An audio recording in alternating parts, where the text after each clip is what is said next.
got paid in full, a chef of the meth. Goons caught it in the lobby and they shot it to death. Since an early age, you've been riddled with rage. Now you're headed for the grave or the federal cage. When it's time to bang, you get hanged like a drop of venom from a cobra fang. The goal just came in. Peace, this is OG Rev, Reverend Harry Lewis Williams. Welcome to OG Rev Presents, where we deal with the subjects of street knowledge. We deal with the subjects of social justice, hip-hop culture, and spirituality. And today we have a special guest with us, town legend, Unc.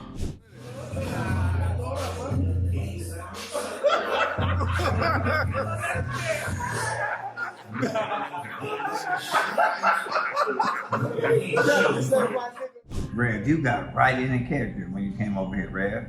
You shot me at a time, Rev. Sometimes you show me different things about you, man. Thank you. I appreciate you, man, thinking about me and presenting me with the opportunity to be on your podcast, man. It means a lot to me, Rev. Oh, thank you. I see you working hard all the time, man. I see you out here really trying to make a drastic change in our community. And, you know, maybe sometimes you might feel overlooked or like you ain't doing enough work, Rev, but I just want you to know I appreciate all you do for the city of Oakland. Thank you so much, Unc. Hearing that from you is, man, just thank you so much. Thank you. You know, Unc, we see you in the videos. You're a town legend, a town figure, but a lot of us don't know a lot about your background. First of all, let me just start out with the question: how did you come by the name Unc? It's fab to start calling me Unc, and and everybody just from that. I've always hung out with people a little bit younger than me. You know what I mean? And when I start being around outside with Fab, I'll type Unc. Or Fab, I mean, ask Unc to do it, or tell Unc, and then it's just everybody just start calling me Unc, and I take it to heart, you know what I'm saying, and I appreciate, because it's a few different ways you can look at it, and for me, Unc is like a respectable name. Everybody needs that certain type of uncle that could be there for you, you know what I'm saying? I'm like your favorite uncle to the people. That's kind of like how I look at it. That is true. That is true. Now, where are you from originally? I'm from North Oakland. North Oakland. What was it like growing up in North Oakland? I mean, Rev, I don't think, people always say like, what is it like growing up here? What is it like growing up in New York? What was it like? I think every place the same. Because it's gonna be affected the same way by what's going on. You know what I mean? So growing up in North Oakland was probably the same struggle people was having in New York. You know what I'm saying? I mean, crack epidemic hit hard like in my teenage years, and when I was coming up, a lot of people around us, parents worked and did this and that. Some of the people that we looked up to when we was coming up ended up starting using drugs. So, you know what I'm saying? It changed the way we seen them. You know what I mean? It changed the way we respected them. When I was a kid, you knew everybody parents by first name. I mean, not by first name, by last name. By last name, yeah. You know what I mean? You had Miss Johnson, Miss this, Yes. And then when crack came, it changed how we viewed our elders. And with time, it became a way where we looked at them downwardly because of what they was doing, maybe. You know what I'm saying? Like I said, a lot of people that we looked up to, we ended up start not understanding that we shouldn't change the way we see somebody based on what they're doing. So it was a struggle. I guess at some point in my lifetime when I came with my neighborhood, because we wouldn't have known because everybody was facing the same struggles. Yeah. You don't know you're struggling until you go somewhere and see something different. It's a way of life to me. How did you come to meet Mr. Fab? My real nephew, him and my real nephew was real close friends when they was kids. Yeah. But how we actually met to the point of where we got to be so tough in each other. I had just graduated from a drug program, and I was every day I would leave work and really not having. Once I graduated the program, I started working at the program. Okay. So I would leave work and really not have anywhere to go. Like, you know what I'm saying? I didn't want to just go straight home and be bored just sitting in the house all the time. So I started going to like the barbershop, like in Fab and everybody. I'm from the 60s, he's like from the 40s. Okay. And but one of my friends that I grew up with worked at the barbershop there. So I would come hang out with Chris and just hang out. I would just be trying to find somewhere to hang around, something that's going on good. And then I start selling t-shirts because I had this thing, I still have this thing called Creating Change where I like to sell t-shirts or fundraise or whatever to take local kids on field trips. When I was a kid, I wasn't able to do a lot of the things that my friends was able to do. You know what I'm saying? When summertime came, they was able to go to amusement parks. They might go off to their family house somewhere else. I just be in the neighborhood just stuck. So when I graduated the program, I wanted to be able to take kids to places I hadn't been able to go when I was a kid. Cable car ride. You know, the cable cars right here, man, there's a million kids around here that ain't never rode the cable car. But it's people that come from all over the world just to do that. You know what I mean? True. Just to do that. So I just wanted to, so when I started selling t-shirts, I used to ask him to take pictures of my t-shirt for promotion, like, you know what I'm saying? And then from his acts in the community and the things that I wanted to do in the community, and just from us having a common bond from being North Oakland, he used to run my nephew. Somehow life put us together. You know what I mean? When I look at it, I look at it like God knew that we both needed each other at a certain point in time in our life, and he just put the connection together. You know what I mean? And from there, you just have the amazing relationship that we share. Wow, that is awesome. Man, I've seen you and some incredible people. I was watching the Snoop Dogg video, Gang Signs, and the video ends, cuts off, and here come on. Can you tell us about some of the people you met, or some of the experiences that have kind of shaped you, or some good experiences that you've met? Or... I don't know. When I go places, I just be me, real. And process of just being me. I guess my energy allows people to feel comfortable, and just to give me opportunities to let me have an opportunity to be seen in their world. You know what I mean? That's kind of how I look at it. A majority of the people I meet, that's of whatever status we want to put them on, because I guess you're famous or you're this and that, because you're, you know what I mean? To me, I meet the majority of those people through my nephew. You know what I'm saying? Or they've been to see me on videos with him, and just cool. I just build bonds and relationships to where people be comfortable enough to allow me to have a moment in their space. You know what I mean? It's a lot. For me, it's things that I would have never thought about. You know what I mean? I would have never. When I was when I was using drugs or went in and out of prison, I would have never thought I would have been in the Snoop video. You know what I'm saying? Or just a lot of other things that I've done. But when you make changes in your life, when you start making decisions that's best for you instead of decisions that's against you, then life goes in a different direction for you. And so it's impossible to really see the things that's possible when you're doing the wrong things. You know what I'm saying? You can't see right things being possible because you're not doing nothing right. When you start doing right things, life will if you just go with the flow of life, it'll put you in the positions and places and around the people you need to be around to continue your growth. My ministry is not in the big church with the steeple. You see me most of the time. You'll see me in the encampments in deep East Oakland, and a lot of you in the most important places. In the most important, I consider that. Thank you. I believe that. So somebody from the hood is looking at this video, and you're talking about, man, I had a drug issue. I've been in prison, and I'm looking at you now. What kind of counsel, advice would you give them?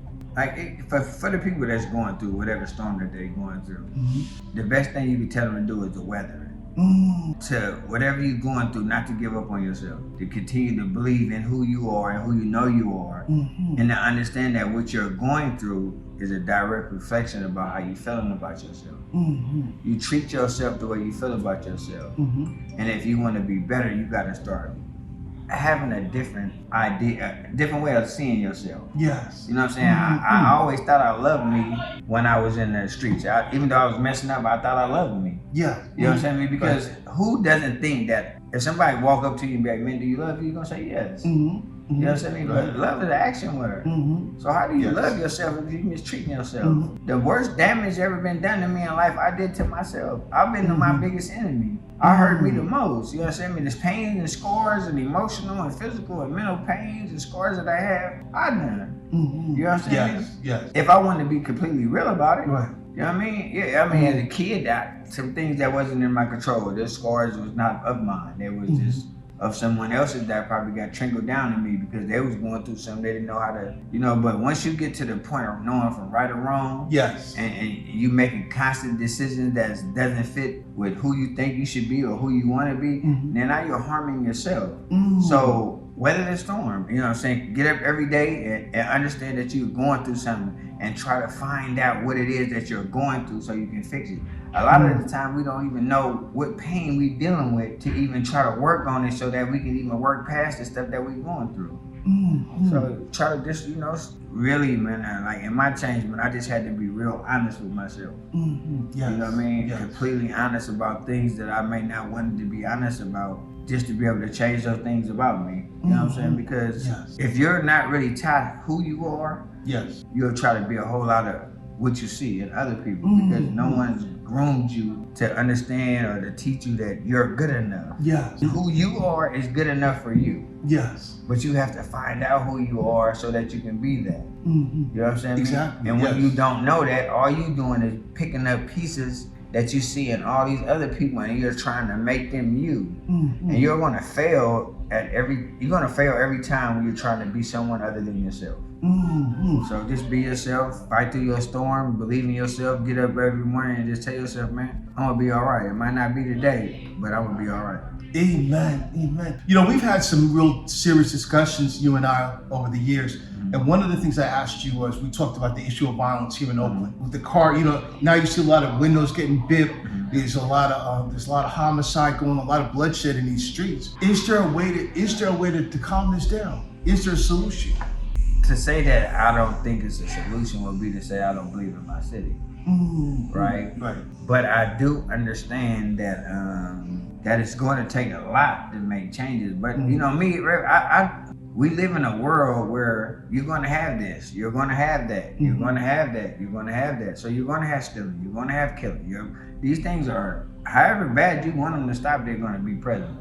Yes. You know what I'm saying? Because it's just the world we live in. So the best thing what we can do from the angle that we work on is just to try to teach and then try to save. You understand me? And then what we can't change and what we can't affect, you have to just allow it to be. You know what I'm saying? It's hurtful that we starting to lose a lot of our babies to the system, to death, to gang violence, to whatever, you know what I mean? But my thing is this: if more people got out of their own life for a minute, came down here and cared about some other people that really need to be cared about, then you can slow it down a lot more. A lot of people just sit back and watch and talk about it. Oh man, they down here doing this, they ain't listening. That's not a true fact. The fact is that you don't want to put the work in that they're going to get them to listen to you. You know what I mean? Yes, I agree completely. You know what I'm saying? People, we think, or the people that's not directly affected daily, that hasn't been affected completely by the things that go on that was set up for us to fail in our communities. Hey, go talk to the kids. They're gonna change, or this. They won't come from their environment that they live. They up in their heels or they safe spaces and come down here and get in the danger zone to try to save people. That's why I said something about you, where I say I appreciate your work, because you're on the front line. The front line is the most important line. You can say anything from up where you live. Hey, yelling orders down here to the flatlands about what needs to be fixed. You don't know what needs to be fixed. You don't even know what these people dealing with. You don't even know their struggle. You don't even know the mental and emotional trauma that they have. You know what I mean? So you're trying to fix something you don't understand. To understand something, to fix something, you have to first understand it. And if you haven't went through it, it's impossible almost for you to understand what they're going through. This is our last question. We're getting ready to close out here. I really appreciate your time. It's just a real blessing. You said, you're an author and you wrote a book with some lessons in it. My last question is, can you tell us a little bit about your book and the name of it and what we might find in it and where we might find it? So you can find my book at Dope Rare. The name of the book is Unc's Advice. What it is just some of the information that I use to change my life. Yes. You know what I'm saying? To better myself. So it's really for a book that's for somebody that's going through something. You know what I'm saying? That may not understand what it takes to change your life. You know what I mean? And want to change. Or just want to be a better person, or just want to grow and mature, you know what I mean? So it's a lot of the things that I had to face when I was trying to grow and mature. I'm 50 years old, 50-something years old at this point. But I know through my struggles and the things that I've been through in life, I maturely and mentally am in my early 30s. You know what I mean? But I'm okay with that. You know what I'm saying? So that's why you see me having fun. That's why you see me partying. That's why the years that I threw away doing what I was doing, Yeah. I'm still trying to live those days. You know what I'm saying? Because growth, Yes. everyone grows at a certain, we all go differently. Yes. You know what I'm saying? And some of us think that, hey, I should be, man, you shouldn't be acting like that. Or man, you 50 something, you should act like a 50. Who dictates how 50 year old act? And why are you trying to tell me about my life and how I should live my life, brother? You know what I'm saying? Be happy about the way you live yours and let me enjoy the way I live mine. You know what I'm saying? Me. So my books tell you, man, and some of the things in my book, man, be you. Do you, love you, strive to be the best version of you, and don't pay attention to what other people think about you, because majority of the time that people get to live in try to please what others think about you, you're gonna lose how I feel to feel good about yourself the way you treat you. Like I wanna love me the way I wanna love me. Yes. I don't wanna love me the way that I think somebody else think I should love me, because they don't know my journey. You don't know what I've been through. You don't know my pain. You don't know my walk. You don't know my struggles. You know what I mean? You don't know every day I get up trying to fight life. You know what I'm saying? It's hard, man. Throwing them years away, man, I'm behind. Yes. You know what I mean? In a lot of ways in life, and but I'm okay with that. I'm okay with that, real. You know, this has been a rich conversation, and this won't be our last conversation. I pray, Brother because you dropped some jewels on us. So this is OG Represents. Like, share, subscribe, and if you have a word for put it in the comment section. We thank you so much, and until next time, peace out, y'all. Peace out.